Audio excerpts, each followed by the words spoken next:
It is for the first time that we are realizing that intelligence is no longer scarce. If AI begins to take over work, decisions, and even creativity, then the most poignant question, where does that leave us humans? Is this the beginning of irrelevance or the beginning of our most empowered era yet? This session, it doesn't take sides. Instead, it brings together contrasting perspectives so that we can together move beyond the fear, the hype, the binary thinking, and we can, of course, explore as well as embrace the kind of changes that happen when intelligence becomes abundance. And so, coming and joining us now is a gentleman who has over 27 years of a career across IBM, NCR Corporation, Microsoft, and Google. And he has helped launch nearly half of Google's global operations.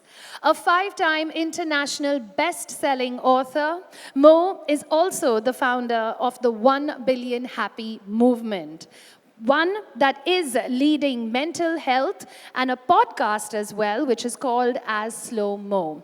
He's the co-founder of Emma.Love, which is an advanced AI initiative that is exploring how technology can, of course, deepen human connections, and while redefining what it means to love in the age of intelligent machines.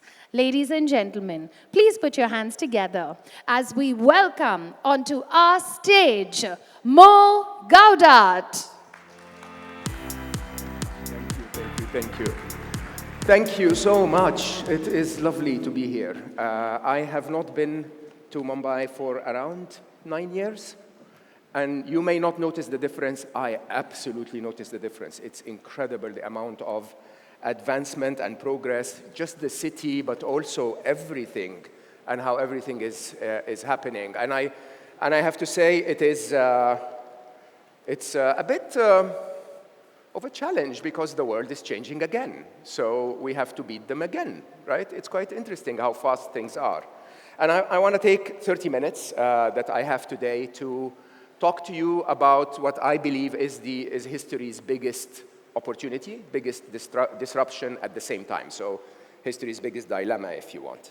So I want to share this from two experiences. One experience is up to 2018, I had been at Google for 12 years by then, ran half of Google's operations globally, and then was the chief business officer of Google X. So basically, a lot of the AI that you see today was developed within our labs. And you know, I sometimes look at them and think of them as my babies, sort of. Yeah, I apologize for having done that. But it's our reality now. The other experience is what you have heard about Emma.Love. So Emma is a startup that I founded at inception of the idea was September last year. We started working on it around November, and we launched on Valentine's Day at a valuation of $100 million, right? 8 weeks of development work, plus 4 weeks because we decided to rewrite the code 6 times. So from a world where it would have taken me somewhere around, what I would say, you know, if I had started Emma in 2022, it would have taken me 350 engineers and 4 years to launch on February 2026. If I had launched it like I did in November, it took me less than 3 months, and you know, basically four of us. It's me, my co-founder, a brilliant engineer, so 3 geeks, and a wonderful young lady that's running our social media. And that's it, right? So you have to imagine, thank you. So you have to imagine that the world has changed, right? And it has changed in ways that we need to address. There is a lot of hype happening around AI, and there is a lot of reality happening about AI. And I think the biggest challenge for everyone in this room is to distinguish between them, right? Because if you know the difference between what is hype and what is reality, you'll be able to make decisions quick enough to lead on the realities, right? And so if there is one thing to know about artificial intelligence and the hype around AI today, is that it is underhyped, okay? Everything that you hear about AI is not as big as the reality of AI, right? And I say that because, you know, for all of us in the room who are in leadership positions, we're not as geeky as my co-founder or my brilliant engineer, right? I'm reasonably as geeky. But because you are not that geeky, we understand AI at a level that is slightly above the reality of the code, right? So I'll give you a very clear example. We had a deadline on some piece of code, myself and Sanad, my co-founder. We decided that we needed to finish it within 2 days. He said, it's impossible, Mo, I have to move. So he was moving from home to home, city to city. And you know, I have to move and I have to call all of those you know, agents and so on. And basically I said, why would you do that? Let's just hack an agent to do that for you, right? And within literally 20 minutes, we had an agent call 52 moving companies on the phone, call them, detect their language, speak to them in their language, right? You know, describe all of the details of this home, that home, what he wants, when he wants it, and so on. Ask for proposals, get the proposals on email, look at all of them, sort them, give us 2 recommendations. Sanad, my co-founder, just because he's a geek, you know, responded to the agent and said, yeah, I like this one, but can you negotiate for 15% more? So it literally picked up the phone, called the moving company, got 15% more, got the proposal, signed it, sent it back, and the mover showed up on the day, right? Now, that kind of productivity is real, but it's not accessible to all of us. It's not accessible to all of us. Why? Because that little bit at the end, the interface that creates that has not yet been created, right? So part of the hype that we go through is that people think AI, you know, we get so much hype around agents and OpenClaw and all of those stories, but the reality is not there yet. The reality is not there yet because you're not that geeky. The geeks know that the reality is there. Now, the other big hype is AGI. Because everyone talks about, you know, when AGI hits, when AGI hits. And yes, when AGI hits, it's a moment of singularity. The world completely changes. But we don't need AGI to build incredible things that get to $100 million valuations in 9 weeks. Do you realize that? With today's AI, not AGI, you can literally, and I say that publicly, wipe out Oracle and every other SaaS, Microsoft and all of the legacy of all of Office and Windows and whatever, every COBOL line of code that's ever been written, you could literally build a new environment. And by the way, if you're the partner that's actually providing those, expect to be wiped out, right? And that is a world that really requires a sense of urgency and understanding, that someone can walk in today, like Anthropic, you know, yesterday, basically saying, we can rewrite the code. We can rewrite every ATM code that's ever on the planet. And I have seen that with our own the technology development. That kind of reality is just one phase shift delayed. Do you understand? There are a couple of people somewhere in India today sitting together saying, how do I build something that walks into an ERP system, understands the entire database, rewrite it from scratch? Okay? How do I write a new method of developing documents that's not Microsoft Word? Microsoft Word is an 80s technology. Do you understand that? And you have to somehow recognize that this is coming. There's absolutely no doubt about it. AI is not overhyped. It's phase shifted and underhyped, right? So there will be one day when that curve will go, zoof, right? And then even when you think about AGI itself, you have to understand that the way we developed AI in the last 25 years is very different than the way we develop it now. Now we use self-developing AI coding itself. We have synthetic training data, so AI developing the training data for AI. We have scientific AI that's discovering new materials, new mathematics, right? And we have, again, other than the big models that America tries to sell to the world, we have smaller and smaller edge models, okay, that are way more capable at doing things than the big hype that OpenAI wants you to imagine that the world is made of. What does that mean? It means, as I said, that you are now faced with the largest opportunity on the planet, because if you're old enough like me and you've lived through the time when all of your music was on tapes, and then you had to move them to CDs, and then you have to move them to the platforms, and now I'm moving them back to CDs, right? Every time, all of the music I had ever purchased, I had to purchase again. An entire industry was rebuilt just by changing from CDs, from tapes to CDs, right? That kind of technology replacement cycle happened in your lifetime many times. You know, electric cars and so on and so forth. So we have this technology replacement cycle today, and believe it or not, no nation on the planet and no room in the planet today is more capable of doing this than this room. We're the geeks, right? We're the techies that can actually look at all of this tech, and as we supported it for so many years, we can build it again in a replacement cycle, right? So this is the biggest opportunity on the planet.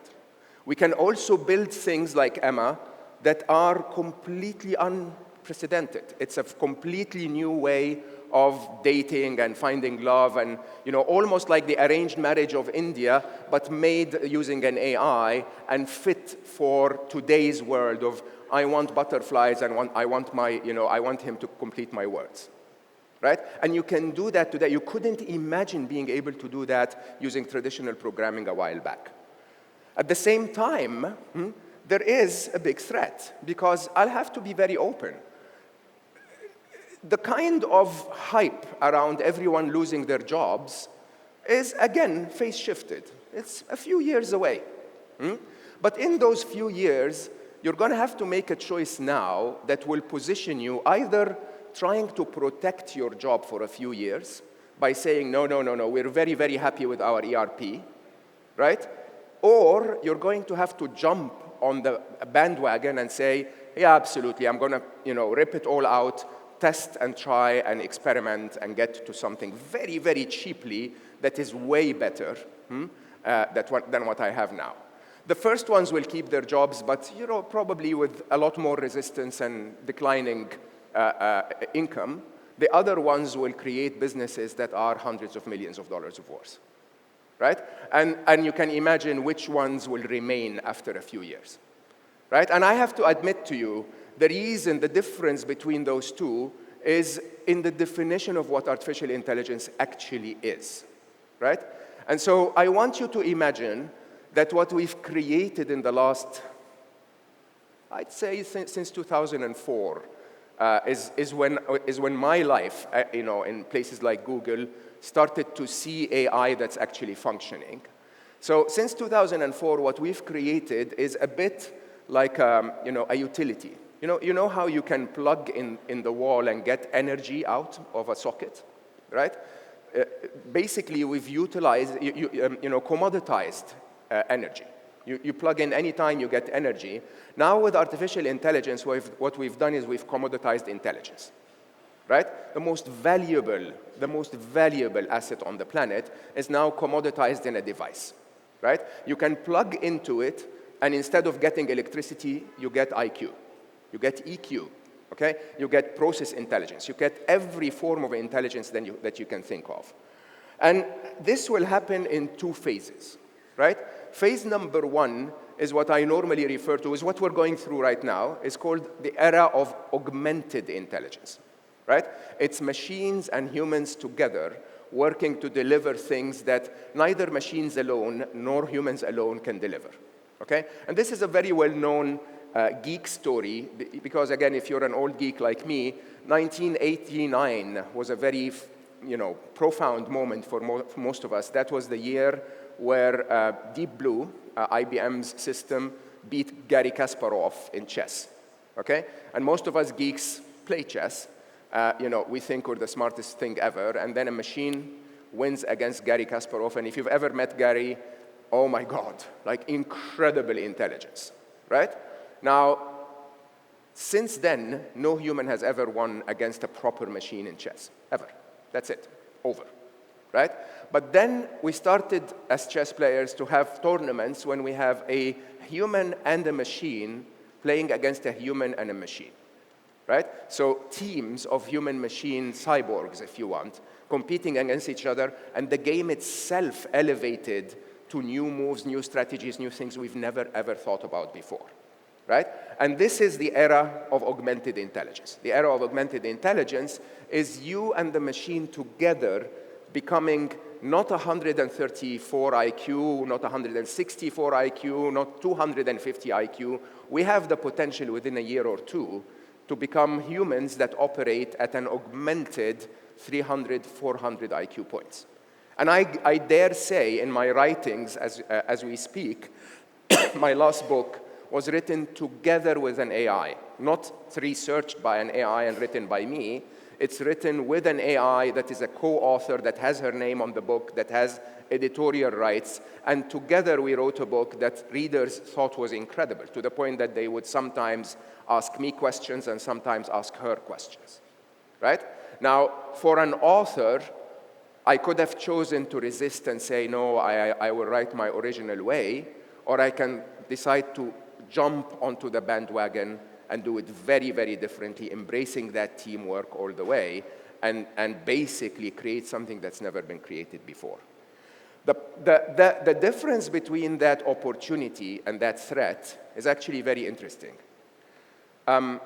Some of us are given this incredible intelligence. Imagine a moment where you can borrow 400 IQ points, right? Imagine your understanding of everything when you're 400 IQ points higher, right? I normally dare people and say, when you give me 400 IQ points, I'll use nanophysics to build a garden outside where you can walk to one tree and pick an apple and walk to the other tree and pick an iPhone, right? Basically, from a particle's cost of view, if you know nanophysics enough, they're exactly the same cost. Literally, one tree and the other tree, right? That's 400 IQ points to you. Believe it or not, that could happen before 2030, right? So the biggest interesting challenge for me is that AI comes into the picture and gives us those two incredible opportunities. One is I can increase your productivity massively by responding to all your emails and replacing your call center agent, and when your wife or husband are upset, I'm going to write a response for them. What a waste of compute, okay? And the others are basically going into very, very deep research on science, on technology, on market opportunity, on possibilities, and using that elevated IQ to build things that have never been built before. Okay? And I think the difference between them is found in hype, right? It's found in that idea that what OpenAI wants to sell to you is use ChatGPT in a light way, but just pay me $20 a month and everything will be fine, right? When in reality, I have not, and I kid you not, I have not for at least 4 or 5 months, rarely ever, ran a search on one of my AIs that was not a deep research. Right? Most of my prompts are a page and a half long, right? And then I start in Gemini or Claude, and then take the answer and give it to DeepSeek and say, what's wrong with this? And DeepSeek will say, it's too American, right? Let me give you a few things that they didn't tell you about, right? I take that and put them together in, say, ChatGPT. It's the only thing it's good at, is, combine them. So it writes one document, I take it back to another one, and so on. That cycle, to me, is a bit like when they gave me a scientific calculator as a young man, right? When I was in engineering university, they only allowed us scientific calculators on the 3rd year of university, and I'm like, suddenly, I can save half of the time of the exam. Most of my friends would take that half of the time and go and sit outside with their girlfriends. I'd take the extra half an hour or an hour and a half and resolve the exam again, offer 2 solutions, right? And it's a very tiny difference in thinking, but my genuine intellectual productivity increases massively instead of my laziness and my focus on reducing cost by $1 or $2, increasing massively. And that's a very different attitude. So what does this mean to India? I have to admit that if I succeed today, one of you is going to go home tonight and say, I'm just going to take Oracle, okay? Or I'm going to take Salesforce.com, or I'm going to take whatever. One of those ERP solutions, one of those CRM solutions, one of those things that exist. And I'm going to build an Indian equivalent that costs a fraction of the price, takes a week to implement, okay? Mostly done by AI, takes all of the customer information into account, and migrate it, right? I'm going to give it to customers for free in exchange for a percentage of the savings I'm going to make them when they deploy it, right?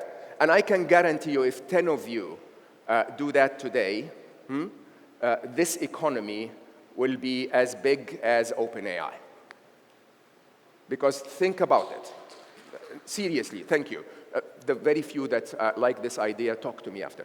So think about it, huh? The big opportunity that is at our fingertips is not to build the next big, frontier model. This is, I'll come to that in a second. The big opportunity is to take that legacy away. Okay? Is to take the legacy and replace those cycles. Trillions of dollars, trillions in COBOL alone, right? Trillions of dollars in ERP alone, trillions of dollars, right?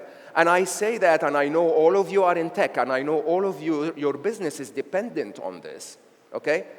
Believe it or not, if you don't do it, someone will disrupt you. So how are you going to go to your clients and say, I'm going to save you and make some of the savings? So this is one side. The other side, interestingly, is the Indian market itself. This is in itself is a massive market, okay? Now, people say, oh, but we cannot compete. The AI arms race is already decided. It's between America and China. I don't believe that at all. I do not believe that at all. I believe that the short term is all going to be in utilizing those deep models to get to a point that changes our world practically, to build that interface layer that we haven't built so far, right? And when you understand the strategy of US and China, you see a very interesting opportunity that most people don't understand. So President Trump gets elected, no, I'll call him Trump only. Trump gets elected, sits in office. First thing he signs almost on the first day is Stargate, $500 billion investment to build a massive data center, Oracle and OpenAI and SoftBank, right? A week later, DeepSeek comes out, okay, and says, why are you doing this? Simply, DeepSeek says, I can perform what the current ChatGPT performs 4.0 at the time, and I'm going to do it at 1/6 of the cost, $6 million of training data, right? And then China does what? Puts it out as open source, as an edge model that you can download on a personal computer, right? So understand those two strategies so that you understand where we can fit within it, right? America is trying to be the bully that monopolizes everything. China is not even interested to compete. They nullify the competition, right? So anytime America invents something, China is very good at reverse engineering and re-engineering and building things quicker and cheaper and faster and so on and so forth. They build it and they put it out there for free to say, there's no competition here. There's nothing to compete about. Now, that gives you, interestingly, both choices. You don't have to use the Chinese or the American, but like India has done so well for quite a bit of time, you keep your options open to see what it is that you're able to use for your own benefit, right? Again, with Emma, we basically built Emma on open source LLMs. Why would we build our core intelligence, huh? And we built it in a way where I can literally pull out the LLM and put another one in, and Emma continues to work, right? So the wrappers that are around the LLMs, if it's ChatGPT or DeepSeek, doesn't matter, okay? And those are the kinds of things that you need to do in a world that's moving really, really, really, really fast, right? Because one of the big challenges that we're going to see in this AI world is that it's a world where if you build a solution based on a platform today, that platform itself might get replaced in 2 years' time. So 4 skills. I'm going to ask you to take 4 skills. The first of them is chess is over. There's no more chess, okay? a business person, a successful leader in the past, had one job and one job only, which was to see the world in 5 years' time and be able to imagine a path from here to where they can win in 5 years' time and execute on that path well enough to become a mega player, right? There's no 5 years' time anymore. The game of chess, the board has been removed. We are now in a squash court, literally in a squash court. We're on our finger, our tiptoes, okay, waiting to see where the ball falls next. If it's on the right, you take 2 steps to the right. You hit the ball, and you don't stand there. You come back to the center of the court, okay, and you're on your tiptoes. You're trying to see where the next ball is. That idea is very familiar to what we used to do in Silicon Valley, so I feel very comfortable with it, okay? As I said, with Emma, we wrote the code 6 times. Who cares? We would write the code, we would test it, we would give it to actual users. They'd say, oh my God, I love it, and then we would erase it and start again. It's a very different world, right? And believe it or not, like everything in technology, it was slow, slow, slow, slow, and then literally 4 weeks ago, we sat down in one product review, we had a very interesting idea, and zoom, right? Within 2 weeks, we built an incredible product, okay? Why? Because now the tools are doing most of the work. The automation is doing most of the work. You have to be on your tiptoes. You have to have that flexibility. That's number 1. Number 2 is learn AI. I don't know how to say that any other way. Learn AI, not at the level of a business leader. I was a business leader for the last 10 years of my life. Yeah, geeky in the background, but hiding it, okay? I am a very serious geek again. It's not that difficult. I spend 4 hours a day whenever I'm not traveling to keep up. But I have to understand the core code, right? For any other business leader, you can spend an hour a week. You can just train your YouTube to show you the latest about AI, and you'll catch up. Learn, right? Go to one of those language models and say, I am in this business, these are my clients, this is my skill, this is my differentiator in the market, and so on. What should I become aware of, right? And the AI will tell you, and just go and search and learn about them. That's number 2. Number 3 is debug the hype, okay? Seriously, there is too much hype out there, and you need to know the truth. By the way, not hype in technology only. I think in the geopolitical world that we live in today, there are lots and lots and lots and lots of lies, okay? And when you actually start to recognize what is true versus what is not, you are in a very interesting place to do things that others don't. And if you look at the geopolitical world, the macro world, there is a massive change, especially 2026. And the idea that certain nations or businesses or whatever always had our best interest in mind being demolished, right?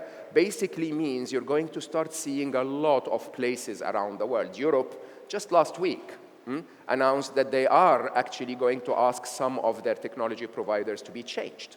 Why? Because if the U.S. administration can raid or reject or deny someone access to their email as a political move, then how safe are you using those things, right? And when you start to think about it, you're going to see some of that change happening around the world. Go grab it. India is the place where we do this. Go grab those opportunities. Go take every variation that's happening in the world, and when you're on tiptoes, have a committed, quick, young team, and they'll build you something in weeks. Go grab that opportunity. And then finally, I will ask you to do me a very big favor, because intelligence in general, and artificial intelligence accordingly, is a force with no polarity. Right? There's no polarity to intelligence. It can, you can use it for good, and it creates a lot of good for the world around you. You can use it for evil, and you can create a dystopia for all of us, right? This opportunity of a lifetime to rebuild everything, rebuild ethical systems, okay? Rebuild systems that are actually driven by what Larry Page, our co-founder at Google, used to teach us. Larry Page used to teach us that every product we will build will follow something that he called the toothbrush test.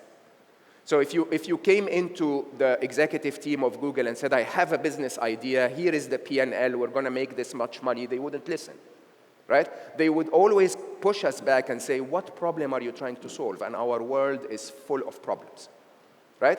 And his belief, and it's genuinely true for Google for all the years I spent there, that if you find a big problem that affects the life of 1 billion people, right?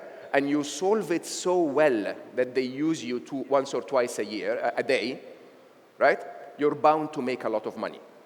But the money is the side effect. It's not the objective, right? So Emma, once again, is trying to solve love and relationships, one of the top problems in the world, okay? If we manage to solve it really well, imagine how many millions of people will come and join in every day, and so we wouldn't have to worry about money. Do you understand? And so what I ask you to do as being business leaders here is go home today, learn the tool, find a way to continue to be updated, change your mindset to those tiptoes and moving quickly, understand what is true from what is hype, and genuinely look at our world today full of problems and try to solve them. If you solve any of them, one of them, okay? In this new economy, in this new world, I promise you, you may not just become a billionaire, you might actually become the first trillionaire. So with that, you now have your homework, and I thank you very much. Mo, thank you. That was such a wonderful real-world perspective for us to have over here, day one at NASSCOM. And if I could ask you to come to the center, and may I please request Mr. Harish Mehta, founding member and first chairman of NASSCOM, as well as the founder and ex-chairman of Onward Tech Limited, to come and join us and do the honors. Thank you.